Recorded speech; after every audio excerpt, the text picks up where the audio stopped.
জুবিন দাই যদি ন্যায় নাপায় অসমত আৰু কোনে ন্যায় পাব তেখেতেই যদি ন্যায় নাপায় গতিকে তেখেতে ন্যায় পাব লাগিব বা কি আচলতে প্ৰকৃততে কি হৈছিলে সেইখিনি সময় আজি গৰিমা বৈও হয়তো সেই প্ৰশ্ন উত্থাপন কৰিছে যে প্ৰকৃততে সেইখিনি সময়ত ছিংগাপুৰত কি হৈছিলে সেই কথাখিনি আমি জানিব বিচাৰো গতিকে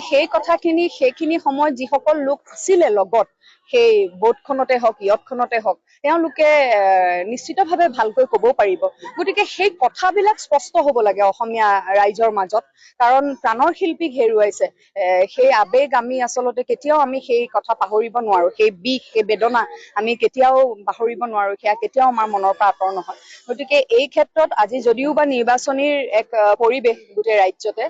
মই ভাবো আগন্তুক যিয়ে চৰকাৰ গঠন নকৰক কিয় চৰকাৰ আহিব যাব কি হ'ব নাজানো কিন্তু জুবিন দা আমাৰ চিৰবিৰাজমান আৰু সদায় থাকিব আৰু সেই ন্যায়ৰ প্ৰক্ৰিয়া সম্পূৰ্ণ হ'বই লাগিব